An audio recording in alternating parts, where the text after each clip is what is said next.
Muito bem, boa noite a todos. Então vamos conversar um pouco a respeito da família. Tanto a sociologia como as religiões nos apontam ser a família a célula básica da sociedade. Então, a qualidade de uma determinada sociedade repousa naquilo que as famílias oferecem para aquela sociedade. Isto significa que, para que um corpo que é constituído por células possa ser um corpo sadio, é necessário que as suas células tenham esta condição. Por outro lado, quando o organismo apresenta deficiências, nós temos que encontrar as causas dessa deficiência também na família. No programa espiritual que corresponde à nossa reencarnação, há um destaque especial para a formação das famílias. Tanto é que lá no plano espiritual existe todo um procedimento no sentido de ajustar os compromissos que serão desenvolvidos no seio de uma família. E pelo que nós sabemos, o grande objetivo de reunir pessoas de uma família é para que consigam desenvolver a capacidade de conviver de uma forma adequada. Constitui, portanto, um empreendimento onde se busca vencer as dificuldades que possam trazer constrangimentos para a convivência e, ao mesmo tempo, desenvolver aquelas qualidades que possam imprimir a harmonia tão esperada dentro da família. Muitas vezes nós ficamos indagando como é que nós podemos melhorar o mundo, como é que nós podemos ter locais de trabalho mais humanos, como é que nós podemos ter um relacionamento entre as nações mais harmoniosas, relações mais harmoniosas, como é que nós podemos fazer com que as próprias religiões tenham um papel mais decisivo, mais efetivo na sociedade. Há uma série de condições. Como é que nós podemos ter a convivência nos locais públicos, em tantos lugares em que nós promovemos o relacionamento? Como é que tudo isso pode ser melhorado? E nós acabamos desconsiderando que a única possibilidade que cada um de nós tem para fazer com que tenhamos uma sociedade melhor é trabalharmos naquela célula aonde nós estamos inseridos, a nossa família. Então, é neste ambiente que se apresenta a possibilidade mais efetiva para que nós possamos contribuir de uma forma poderosa pela renovação da convivência planetária. Agora, convém que nós busquemos entender melhor a possibilidade que a família oferece, sem desconsiderar que também nós aprendemos na escola, aprendemos nos locais em que nós trabalhamos, aprendemos no convívio com as pessoas, nos encontros sociais. Entretanto, o desenvolvimento mais efetivo, aquele que se consolida, aquele que se projeta com mais força, é aquele aprendizado que acontece dentro do lar. E aqui existe uma possibilidade fantástica para que venhamos a contribuir por gerações melhores no âmbito das famílias. É evidente que para fazer isso, precisamos ter uma consideração especial com as crianças. Então, nós podemos, em relação às crianças, dividir o seu período de vida, o seu período de aprendizado mais, vamos dizer assim, mais promissor, em 3 etapas básicas: de 0 a 7 anos, de 7 a 14 e de 14 em diante. Quando consideramos a criança de 0 a 7 anos, nós a encontramos com o seu patrimônio de encarnações anteriores fora do ar. Todas as suas conquistas anteriores, aquilo que define o que é aquele espírito, não se manifesta na criança nesse período. E o que isso oferece? Uma possibilidade extraordinária para que esta criança possa ser conduzida de uma forma muito poderosa. É claro que aquilo que nós podemos fazer com a criança pode ser coisas positivas, entretanto, poderão ser coisas negativas também. Agora, neste período de 0 a 7 anos de idade, como é que a criança aprende? Ela aprende apenas procurando imitar aquilo que acontece à sua volta. E esse ensinamento repousa, assim, naquilo que os adultos fazem ao redor da criança. Não é o discurso do adulto que vai ser importante nessa fase.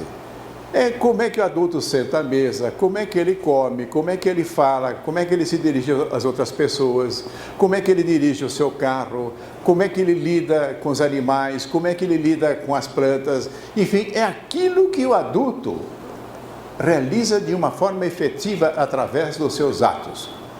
Isto sim, a criança consegue registrar.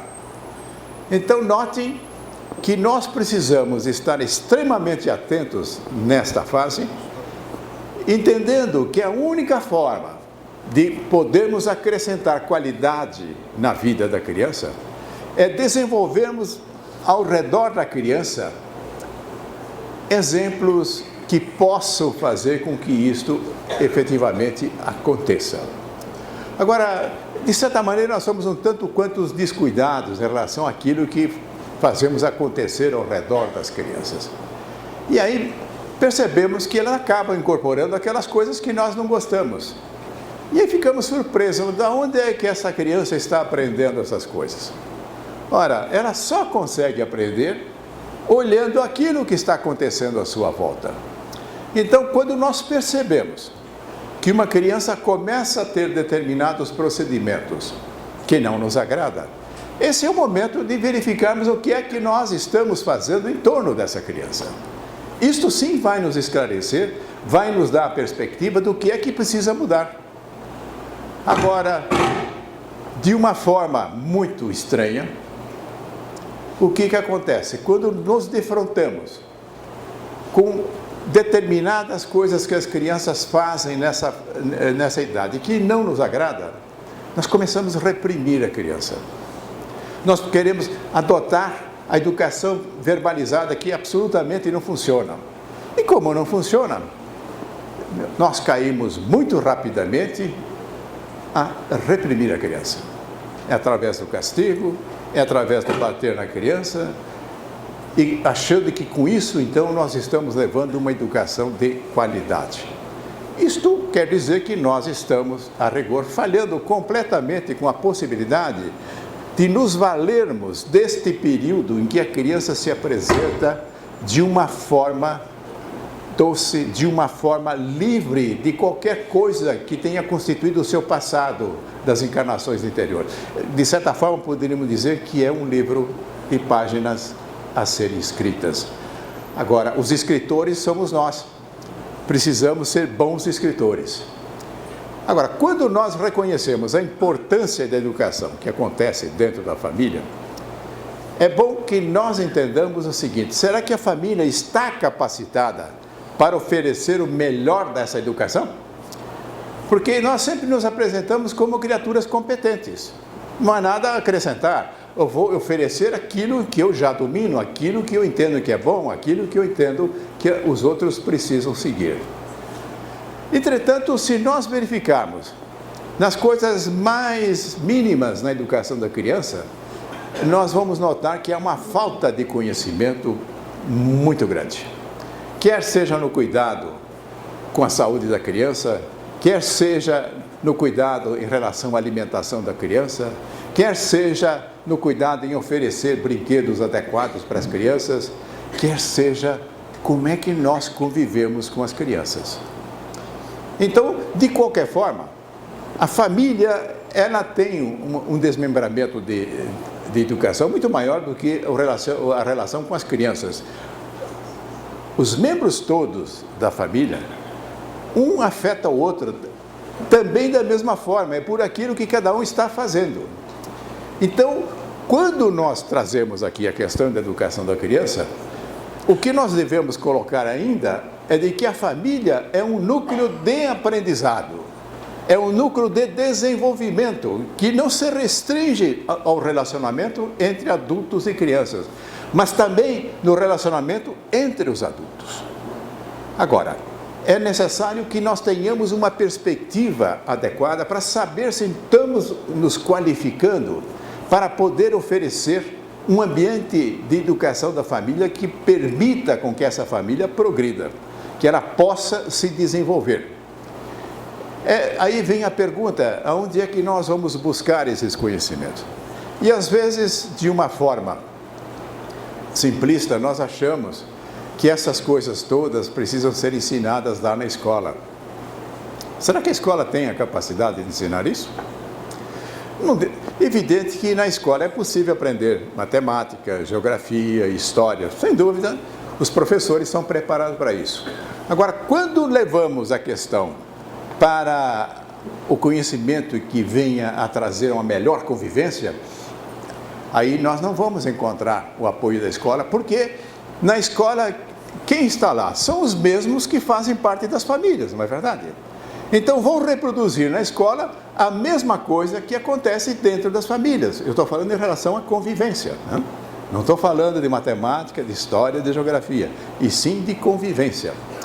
Isto significa, para que a escola seja um ambiente onde haja mais riqueza também no campo da convivência, é necessário que da família nós venhamos oferecer essa condição, fazendo com que os seus membros que amanhã venham a ser professores, que amanhã venham ser aqueles que dirigem os destinos das empresas ou de outras organizações, possam sair desse núcleo mais amparados de valores em que não só a capacidade técnica que precisa ser cuidada, mas especialmente a questão de como é que nós convivemos com as pessoas.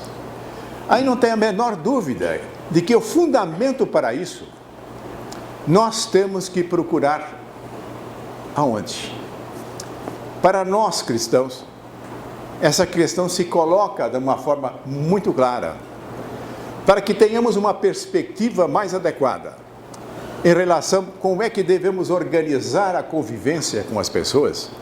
Precisamos buscar os ensinamentos de Jesus.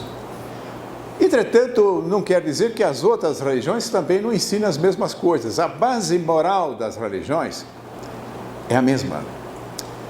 E o que é que se destaca nesta base moral de uma forma muito evidente? É todo o ensinamento que mostra que amar o próximo é fundamental para que nós possamos organizar a vida de uma maneira mais harmoniosa. Então, a partir deste pressuposto, deste ensinamento de Jesus, precisamos levar isso para dentro de nossa casa e tomar como orientação básica para a convivência com os seus membros. Isso pode parecer, talvez, faltando um detalhamento maior para que possamos entender melhor isso. Então, que tal nós adotarmos o ensinamento de Jesus que diz de uma forma muito simples para que cada um de nós procure fazer ao outro aquilo que quer para si próprio. E fazer o outro aí representa as ações, representa aquilo que nós falamos e aquilo que nós pensamos. Então, eu diria o seguinte, poderíamos ainda combinar esses ensinamentos de Jesus com aquele que diz que nós colhemos aquilo que nós semeamos. Trazendo para dentro da família, portanto, a noção de responsabilidade. Cada um colhe na vida aquilo que semeia. Então, é evidente que aquele conjunto que é a nossa família vai colher o quê? Aquilo que os seus membros semearem. Então, se nós levarmos esta ideia de responsabilidade, se nós levarmos essa ideia de respeito e de amor ao próximo. Nós estaremos engrandecendo, enriquecendo o ambiente do lar de tal maneira em que a educação que vai ali se desenvolver vai fazer progredir não só as crianças, mas especialmente também os adultos. Mas falava eu de que os períodos em que nós devemos considerar a educação das crianças, o primeiro vai de 0 a 7. Inclusive, uma coisa interessante, nós sabemos que o processo encarnatório só tem a sua conclusão em torno de 7 anos de idade. Isso significa que a ligação do espírito conclui nesta idade. E a partir deste momento, começa a se manifestar a criança, agora trazendo aquilo que ela acumulou em encarnações anteriores. Até os 7, ou então em torno de 7 anos, ela somente estava ali mostrando aquilo que ela aprendeu pela imitação em função daquilo que os adultos vieram fazendo em seu entorno. Mas a partir dessa idade, começa a aflorar aquilo que nós podemos dizer a personalidade do espírito encarnante.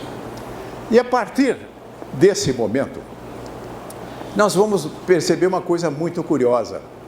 Eu não sei se as crianças ainda fazem isso, mas acho que ainda fazem, né? Lá pelas tantas começam a colar fotografias de artistas, fotografias de atletas, fotografias disso ainda. Continuam fazendo isso ainda? Continuam, né? O que é? Elas estão procurando os seus ídolos. Considerando, entretanto, não é que elas estejam abandonando os 2 principais ídolos delas. Quem são os 2 principais ídolos delas, né? Pai e a mãe. Então percebam que, inclusive, o poder do exemplo do pai e da mãe é muito mais efetivo do que o poder do exemplo de qualquer outro que possa estar vivendo em torno da criança. O que vai prevalecer quando houver uma divergência entre aquilo que os pais fazem e aquilo que os outros fazem, vai prevalecer aquilo que os pais fazem. Então, vejam só a responsabilidade dos pais. Mas nesta fase em que procuram os ídolos, então cabe aos pais, cabe à família, ajudar a canalizar esse interesse para a busca de ídolos que sejam favoráveis também para o seu aprendizado. E se nós estivermos falando de coisas espirituais, é evidente que trazer a imagem mesmo de Jesus, para que junte-se aquelas outras imagens que são colocadas, não estaremos ali desconsiderando o interesse da criança por aquilo que ele foi fixado, mas podemos, de alguma forma, buscar introduzir a imagem de Jesus. Agora, ainda mais, é o momento em que vamos enriquecer este ídolo que Jesus pode representar, quando pudermos entender melhor os seus próprios ensinamentos. E aí chega uma fase, em torno de 14 anos ou mais, aonde é possível o aprendizado pelo discurso, não? Por aquilo que nós falamos, pelos nossos argumentos, por aquilo que nós discutimos. Até então, a rigor prevalecia os exemplos que nós desdobramos pelas nossas ações em torno das crianças e aquelas figuras que foram colocadas nas paredes possam estar oferecendo de exemplo também, porque essas criaturas também, elas propagam exemplos da sua vida, que muitas vezes as crianças também continuam copiando, às vezes é a roupa, às vezes aquilo que as pessoas cantam, às vezes é a busca do interesse do seu ídolo. Mas a partir dos 14 anos, o entorno disso aí passa a ser possível o aprendizado através do diálogo. Agora note, eu falei o aprendizado através do diálogo. Isto significa de que deve haver um cuidado todo especial para receber aquilo que o jovem está trazendo, aquilo que ele está falando, as suas dúvidas que estão surgindo. E há uma necessidade de uma competência imensa para que possa haver o aprendizado aí, sem que alguém venha violentar o outro, impondo regras em que exclui a possibilidade de ouvir o que o outro está falando. Nós nos enriquecemos na convivência é pelas nossas trocas. E troca só existe quando estamos dispostos a ouvir o outro, quando estamos dispostos a compreender o outro. E o outro aí pode ser o adolescente. Eu acredito que, especialmente nesta idade, é de fundamental importância nós desenvolvermos essa qualidade, é de saber ouvir, é de saber trazer a contribuição sem agressão, trazer a contribuição sem querer oprimir o outro. Às vezes nós ouvimos, está muito difícil lidarmos com os jovens, são muito rebeldes, são isso, são aquilo. E aí a gente pode perguntar, e como é que era isso antigamente? Não era assim. Havia obediência. Lá atrás, nós domávamos as crianças, domávamos os nossos jovens, nós não educávamos. Aquela aparente ordem que existia lá atrás era conseguida através de uma repressão dura. Eu lembro, inclusive, à volta de uma grande mesa, sentada a família, lá na ponta do meu avô. Imagine se os netos, os filhos ali se dirigiam ao vovô que estava lá, se porventura ele não tomasse a iniciativa de falar. Nada, e se ele não falava, era um tremendo silêncio naquela mesa. Isso mudou. Hoje nós vivemos numa situação onde está presente um fator muito importante, que é a liberdade. Agora, numa sociedade que começa a cultivar valores, uma família de liberdade, especialmente a família, torna-se um ambiente mais complexo. É necessário mais capacidade para saber lidar com a liberdade. A repressão não precisa de grande habilidade, é só saber ser violento.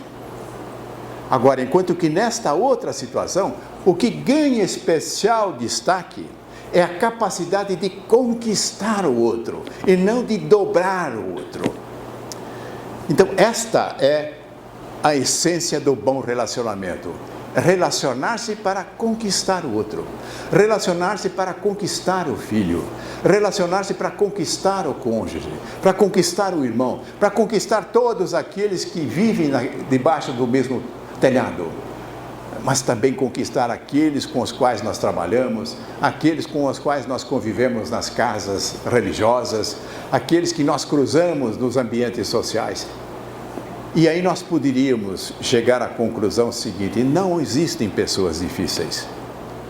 O que existem são pessoas para serem conquistadas. O que é uma coisa interessante, às vezes as pessoas dizem, aquele lá é um chato, é uma verdadeira mala sem alça, né? Já disseram isso de vocês também ou não? Só que se nós observarmos com cuidado, essas malas sem alça têm amigos, já perceberam? E não é um, tem vários amigos, né?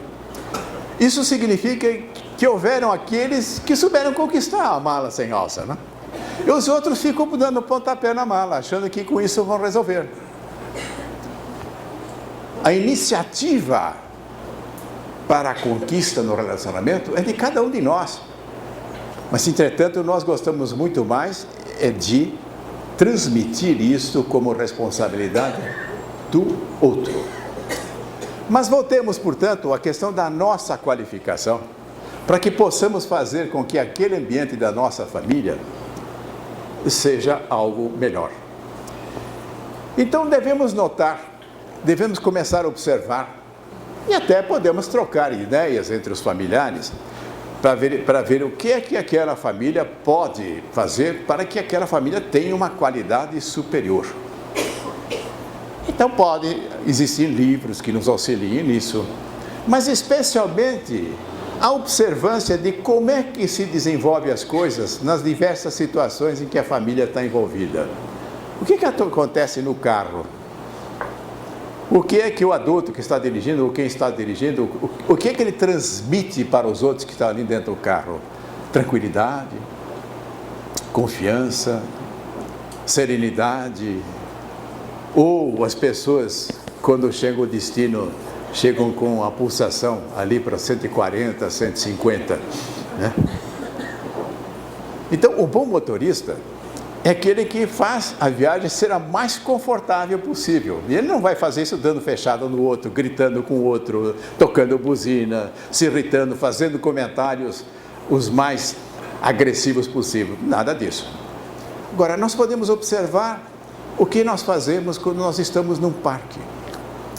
Qual é o nosso relacionamento com os animais que estão ali? Os patinhos que estão ali na beira d'água. Nós incentivamos as crianças a procurar se aproximar deles ou incentivamos para que eles espantem os animais, para que eles saiam voando desesperados? O que é que nós normalmente incentivamos? Como é que nós nos relacionamos com a flor? Nós somos uma flor muito bonita, vamos lá, tiramos ela, damos uma cheiradinha e jogamos fora. Então, o nosso relacionamento com a natureza, o nosso relacionamento com as coisas vivas, mostra uma qualidade que pode, sem dúvida nenhuma, ser melhorada e melhorado muito. Como é que nós fazemos com aquele cachorrinho que está meio perdido na calçada? Espantamos para que ele seja atropelado ou tomamos um cuidado para não fazer com que ele se assuste? Como é que é isso? Então, o que acontece é de que quando nós desenvolvemos a capacidade de ter um relacionamento harmonioso com as plantas, com os animais, nós vamos levar essa capacidade para o relacionamento também com os seres humanos, porque isso é indivisível, é a nossa capacidade de entrar em harmonia com tudo aquilo que está à nossa volta. E isto, certamente, nos ajuda e ajuda muito.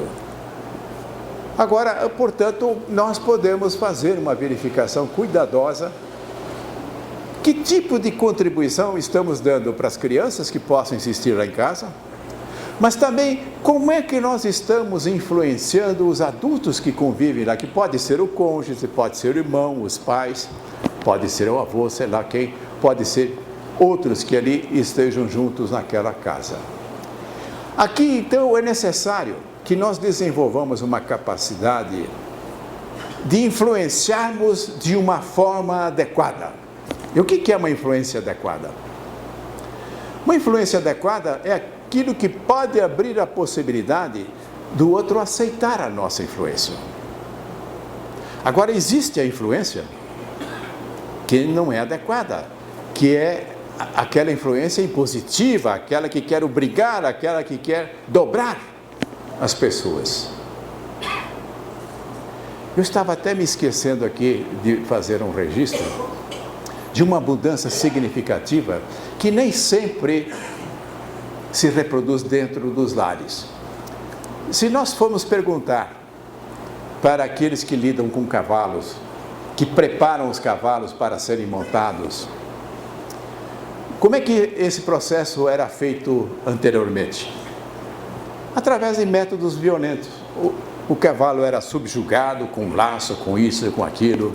Aí puxa daqui, puxa de lá, o peão pulava sobre o cavalo saía desesperado para jogá-lo fora, e às vezes era bem sucedido, né? Que pena que não fosse sempre bem sucedido, né?